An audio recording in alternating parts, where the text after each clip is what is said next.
प्रश्न 1, बताइए नीचे दी गई संख्याओं में कौन कौन परिमेय है और कौन कौन अपरिमेय है। ओके, तो पार्ट 1 में हमें दिया है 2 माइनस रूट 5, इसे हमें सॉल्व करना पड़ेगा।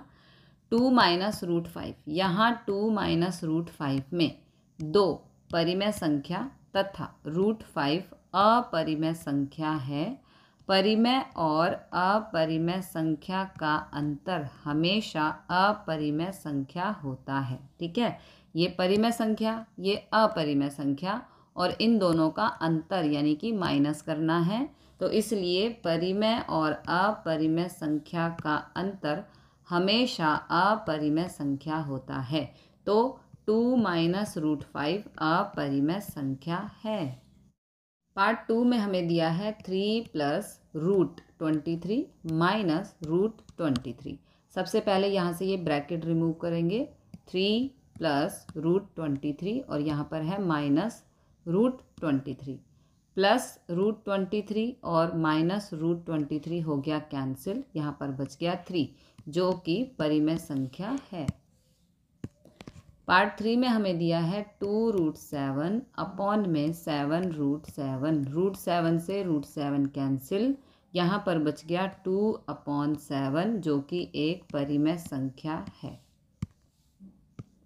पार्ट 4 में हमें दिया है 1 अपॉन रूट 2। 1 अपॉन रूट 2 में अंश यानी कि 1 है जो परिमेय है तथा हर रूट 2 है जो अपरिमेय है। परिमेय संख्या तथा अपरिमेय संख्या का भागफल अपरिमेय संख्या होता है। ओके, पार्ट 5 में हमें दिया है 2 पाई। 2 पाई में 2 एक परिमेय संख्या है तथा पाई एक अपरिमेय संख्या है। परिमेय और अपरिमेय संख्या का गुणनफल अपरिमेय संख्या होता है, इसलिए 2 पाई एक अपरिमेय संख्या है। प्रश्न 2, निम्नलिखित व्यंजकों में से प्रत्येक व्यंजक को सरल कीजिए। ओके, तो पार्ट 1 में हमें दिया है 3 plus root 3, 2 plus root 2। Okay, तो इसके लिए हमें क्या करना है, देखो यहाँ पर हम ये वाला 3 लिखेंगे और फिर इस पूरी टर्म को यहाँ पर लिख देंगे। ठीक है, ये वाला 3 यहाँ पर और ये पूरी टर्म यहाँ पर, फिर प्लस रूट 3 इसको यहाँ पर लिखेंगे और इस टर्म को फिर से यहाँ पर लिख देंगे। ओके, अब 3 से इस 2 को गुणा, फिर 3 से ही इस रूट 2 को हम करेंगे गुणा। 3 दूनी 6। ओके, यहाँ पर 3 एकम कुछ नहीं है, इसका मतलब 1 है। 3 एकम 3 और साथ में रूट 2, फिर रूट 3 से इस 2 को गुणा करेंगे और रूट 3 से रूट 2 को गुणा करेंगे। ओके, तो देखो 2 एकम यहाँ पर कुछ नहीं है, इसका मतलब 1, 2 एकम 2 और ये वाला रूट 3। ठीक है, अब रूट 3 से रूट 2 को गुणा करेंगे तो 3 दूनी हो गया root 6। This is the answer. Part 2 में हमें दिया है 3 प्लस रूट 3, 3 माइनस रूट 3। अब यहाँ पर एक फॉर्मूला बनता हुआ नज़र आ रहा है, आपने क्लास 8th में भी पढ़ा है। फॉर्मूला है a plus B a minus B, जो होता है a square minus B square. Okay, तो यहाँ पर देखो a प्लस बी और ये a माइनस बी। ओके, तो a है यहाँ पर 3 तो ये 3 स्क्वायर, b है यहाँ पर रूट 3 तो ये रूट 3 का स्क्वायर। ओके, ये फॉर्मूला हमने यहाँ पर अप्लाई कर दिया। 3 का स्क्वायर 9 माइनस रूट से स्क्वायर कैंसिल तो ये हो गया 3, 9 माइनस 3 हो गया 6। This is the answer. Part 3 में हमें दिया है रूट 5 प्लस रूट 2 का होल स्क्वायर। ओके, तो यहाँ पर हमें एक सूत्र का उपयोग करके इसे सॉल्व करना है।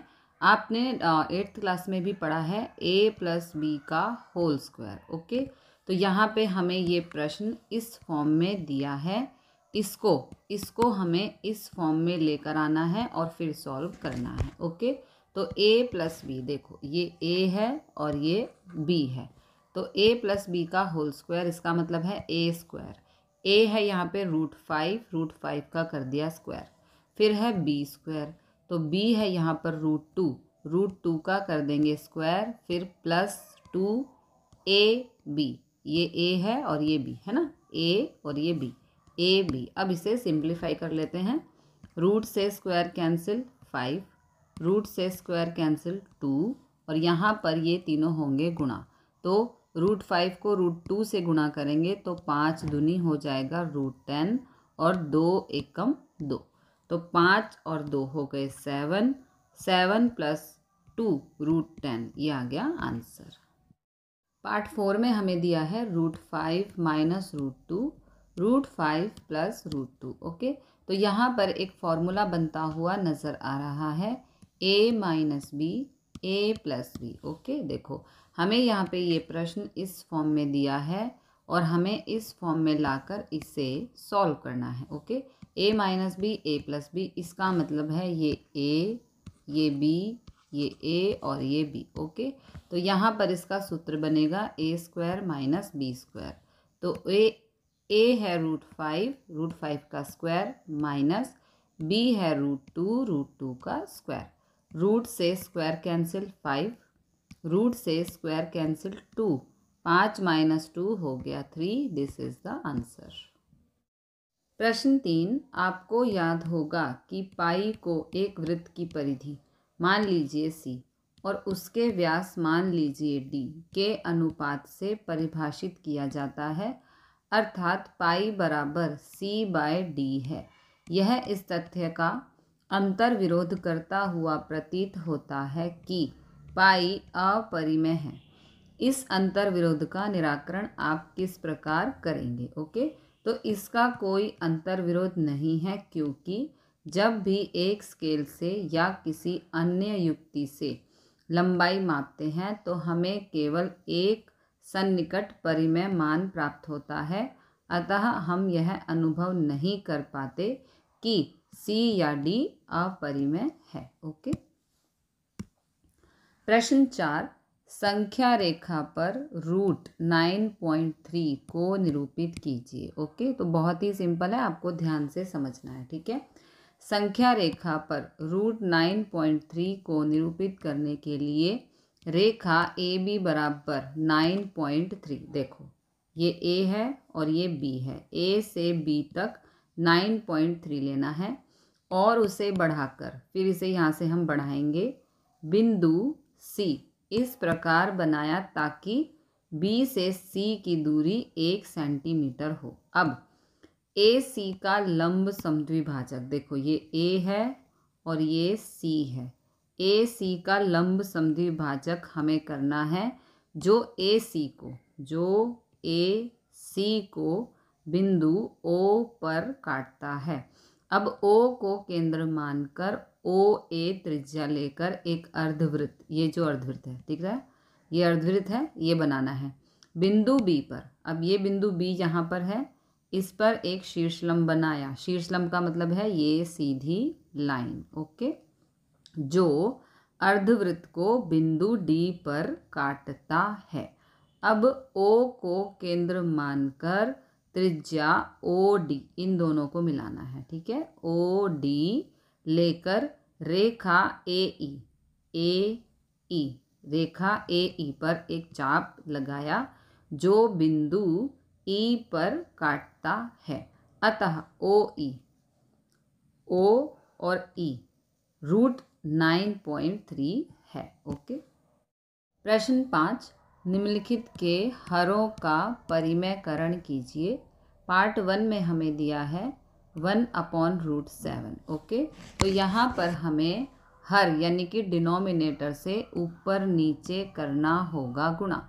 डिनोमिनेटर में √7 है, √7 से ऊपर नीचे हम गुणा कर देंगे। ओके, तो √7 एकम √7, लेकिन अब डिनोमिनेटर में √7 को √7 से करना है गुणा। ओके, तो जब दो नंबर एक जैसे हों, गुणा में हो और दोनों रूट में हो तो एक नंबर बाहर आता है। ओके, जैसे √6 गुणा √6 ये 6 हो गया, जैसे √5 गुणा √5 ये 5 हो गया, इसी प्रकार √7 गुणा √7 हो गया 7। ओके, तो तो √7 अपॉन में 7, this is the answer. Part 2 में हमें दिया है 1 अपॉन √7 माइनस √6। ओके, तो इसका हमें करना है परिमेयकरण। परिमेयकरण करने के लिए यहाँ पर देखो ये एज इट इज़। अब परिमेयकरण करेंगे हम तो यहाँ पे देखो ये माइनस का निशान है, इसको हम प्लस कर देंगे। ठीक है, तो ये देखो यहाँ पे प्लस कर दिया, √7 प्लस √6, √7 प्लस √6। परिमेयकरण करने के लिए यहाँ पर जो संख्या दी है उसके बीच के निशान को बदल देना है, यानी कि माइनस का प्लस करके ऊपर नीचे कर देना है गुणा। ओके, अब इस पूरी संख्या को अगर हम 1 से गुणा करेंगे तो ये पूरी संख्या ही आएगी। अब डिनोमिनेटर की बात करते हैं। यहाँ पर फॉर्मूला बनता हुआ नज़र आ रहा है a माइनस बी और a प्लस बी। ओके, देखो ये रहा a minus B, a plus B. इस पूरी टर्म को हमें इस फॉर्म में लेकर आना है। ओके, तो फॉर्म बनेगी a² माइनस b²। तो यहाँ पर a है √7, b है √6। a² का मतलब √7 का स्क्वायर और b² का मतलब √6 का स्क्वायर, क्योंकि a है √7, b है √6। ओके, अब इसे सिंप्लीफाई करेंगे। रूट से स्क्वायर कैंसिल, रूट से स्क्वायर कैंसिल, तो ये हो गया 7 माइनस 6। आगे चलते हैं। 7 माइनस 6 हो गया, 7 में से 6 माइनस करेंगे तो नीचे आएगा 1 और ऊपर एज इट इज़। ओके, तो मैथ में अगर हम नीचे 1 ना लगाएं तो उसमें कोई रॉन्ग नहीं माना जाता है। हमारा आंसर है √7 प्लस में √6। पार्ट 3 में हमें दिया है 1 अपॉन √5 प्लस √2। इसका हमें परिमेयकरण करना है। परिमेयकरण करने के लिए डिनोमिनेटर में यहाँ पर जो संख्या दी है ये, इसका हम निशान चेंज करेंगे, प्लस का करेंगे माइनस और इस पूरी संख्या से ऊपर नीचे कर देंगे गुणा। ओके, तो √5 माइनस √2 को 1 से गुणा करेंगे, सेम ही टर्म आ जाएगी। और यहाँ डिनोमिनेटर में फॉर्मूला बन रहा है a plus B, a minus B का। ये a प्लस बी, ये a माइनस बी, ये a है, ये b, ये a है और ये b। ओके, तो फार्मूला बन रहा है a² माइनस b², यानी कि a की जगह √5 का वर्ग माइनस b की जगह √2 का वर्ग। ओके, अब रूट से स्क्वायर कैंसिल, रूट से स्क्वायर कैंसिल, यहाँ पर बचा 5 माइनस 2 और ऊपर वाली term as it is. Okay, ठीक है, 5 माइनस 2, तो 5 में से 2 गया तो आ गया 3, ऊपर जो नंबर है वो सेम ही रहेगा। This is the answer. Part 4 में हमें दिया है 1 अपॉन √7 माइनस 2। इसका हमें परिमेयकरण करना है। तो परिमेयकरण करने के लिए यहाँ जो माइनस का निशान है उसे हम प्लस कर देंगे और इस पूरी टर्म से ऊपर नीचे कर देंगे गुणा। देखो यहाँ माइनस है, इसको हमने प्लस किया और ऊपर नीचे पूरी टर्म से कर दिया गुणा। ओके, अब √7 प्लस 2 को 1 से गुणा करेंगे, √7 प्लस 2 ही आएगा और नीचे बन रहा है फॉर्मूला a माइनस बी और a प्लस बी का, जो होता है a² माइनस b²।